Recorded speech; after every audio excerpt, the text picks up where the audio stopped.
There were times this weekend when I honestly thought this would never happen again.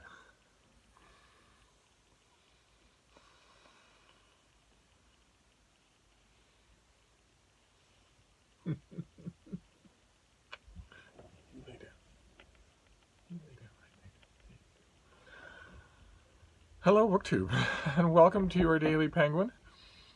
This is our tour through my Penguin Classic wall, book by book and author by author. Once again, deal with the light here. That's standard issue for this channel now, I guess, is to deal with the light. Took a few days off, but we are now back to the Daily Penguin. And today we have an oddity that's endlessly interesting, especially if you're an American. This is the letters of John and Abigail Adams. Those of you who maybe aren't up on your American history, John Adams was our second president, and Abigail was his famously outspoken and strong-willed wife, who was indispensable to him personally, and also, according to the introduction in this book, which is by Frank Shuffleton, maybe politically as well. This is a reprint of an older work. Charles Francis Adams, descendant of John Adams, he was a well-respected historian. Actually, his histories make good reading, even today, if you can find them. But he made a collection of letters for Abigail Adams, and it became a surprise hit.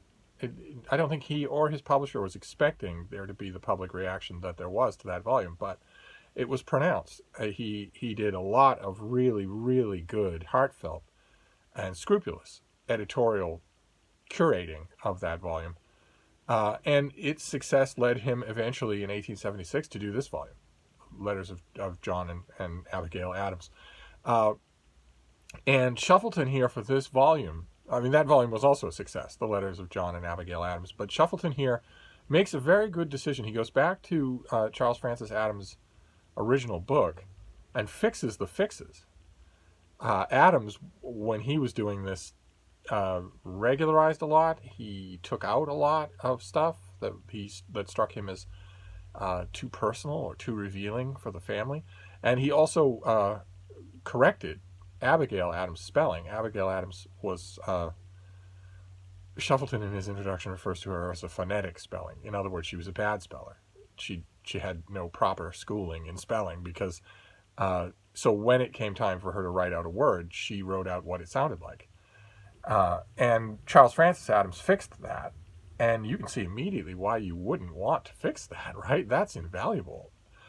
In a way, that's invaluable. No one doubts Abigail Adams' intelligence, no matter how she spells her words, so it's not exactly impugning her. And leaving all that phonetic spelling in is invaluable. It tells us what words sounded like in the Adams household. It tells us how people said things, not just how they wrote them, and that's amazing.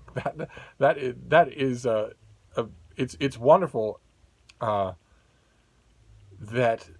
Shuffleton and all other Adams historians have access to the original letters and not just to Charles Francis Adams or anybody else's original anthologies, so that you can go in and make those corrections. That's rather nice. What emerges here is the best of all possible versions of this book. It's great that Penguin gave it another shot of life. John Adams was an absolutely indefatigable letter writer. He says many times in these letters and many times in correspondence with many, many, many other people that he doesn't feel right unless he has a pen in hand in his writing. And also there was the fact that, we're talking snail mail, we're talking a minimum of 10 days for a mail to get from John Adams to Abigail Adams or back, a minimum of that.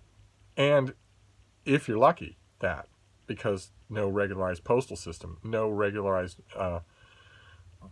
transit system, so that you write a nice long letter, you have no idea if it's going to reach its recipient or when, and you long to hear from them all the more. A lot of you who are watching this channel are too young to remember snail mail, but the system that applied for John and Abigail Adams with only a greater degree of reliability also applied to most of us until comparatively recently. I was also an indefatigable letter writer. wrote snail mail letters all the time. It was the way I started my work day every day, would be to go to the desk and do all that stuff first. I had 2 stacks of correspondence, one for business and one for pleasure. Do the business first, and then I had a separate stack of paper, I had a bunch of pre-stamped envelopes, pre-addressed envelopes. I would do the personal correspondence after that, and it was great fun. And that all died out. Of course, when you look at a volume like this, the letters of so-and-so, you're looking at an artifact in more ways than one, because my snail mail correspondence died out when email arrived. Suddenly there was a way to dispense with the absolute agony of snail mail correspondence, which is waiting for a reply. I used to have it mentally timed for correspondence, depending on how far away they are and depending on what I knew of their diligence as respondees. I would have it timed out in my head. I would put a letter in a mailbox and immediately start a mental clock on when I could expect a reply from that person. And it could sometimes be, often be agony. And then email came along, and suddenly, at the speed of light, you could correspond with someone all day long, if you wanted to. And that was such a drunken pleasure, such an amazing luxury, that even for a while, even I didn't really think about the archival nature of it, or lack thereof. That I don't know what future historians are going to do with collected correspondence, with the letters of. I don't know what people are going to do. Imagine if, like, for instance, for a minute, just hypothetically, imagine that the Supreme Court Justice Sotomayor is keeping up a peppy Justice Holmes style correspondence with, for instance, Justice Kagan. Imagine that in addition to seeing each other at their job, they also email each other long, detailed, funny, and intelligently probing emails about law and characteristics of people that they work with, higher issues of ethics and whatnot. What happens to that correspondence? I mean, maybe in their case, since they're famous, maybe someone is archiving it. But what about all the people who aren't? What about somebody who's working on her second novel? First one didn't sell at all. Second one has, her publisher is lukewarm at best. She's been keeping up a peppy correspondence about all things literary and bookish with a friend of hers who's been emailing her back. They've been emailing 5 times a day and having a great time doing it. And then 2 books later, that novelist writes a book that explodes, that wins every award in the book, that is immediately recognized as an American classic. What happens to all of that correspondence? Every future historian, literary biographer is going to want that record. And what if one or both of them either didn't decide to save it, or saved it for a while, but then they changed their internet service provider, or they changed their computer, and what happens? Those things just go by the wayside. I've been writing emails at enormous quantities for 15 years, and I don't have access to any of those things. None whatsoever. Neither do the recipients. Those are just gone. So you look at, I look at a collection like this, I'm even happier that it exists.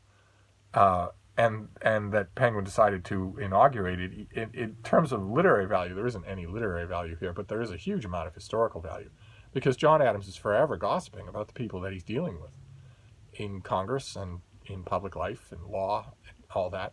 And Abigail Adams is forever talking about her life at home, which, when you're reading this, you have to remember that was shared by tens of thousands of American wives whose husbands are away either in Congress or in the law courts or in the army, where they had to live on their own. They had to survive on their own or with the help of elderly or somehow invalidated, invalid male relatives.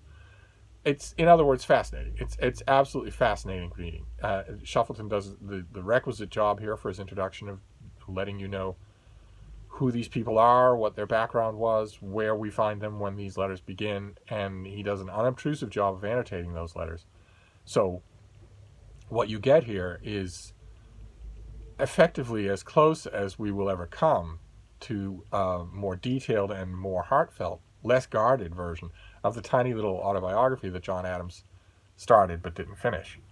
And so your Penguin for today is a huge recommend. It's a huge recommend. If you're interested in American history, then this is a huge recommend. If you've read biographies of John Adams or biographies of Abigail Adams, and you somehow haven't read their correspondence, read their correspondence. It will shed a new light on everything. Of course, a volume like this makes me wish that Penguin did more volumes like this. I mentioned, for instance, Justice Holmes.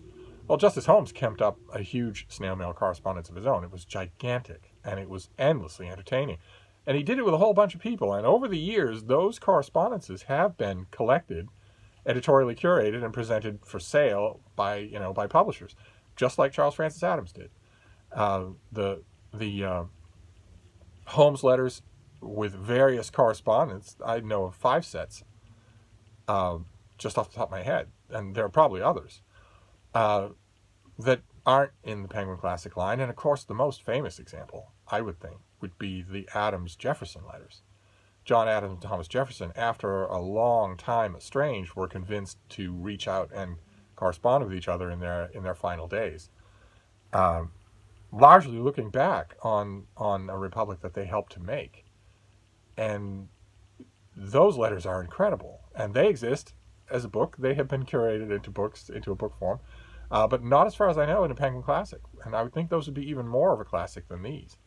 But one way or another, I applaud this choice. It'd be great if there were more collected letters, but I'll take what I can get. And you should definitely keep this in mind if you're interested in American history, because this is a volume with the formalities off, and that is always eye-opening.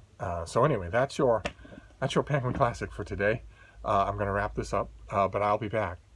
Thank you, BookTube.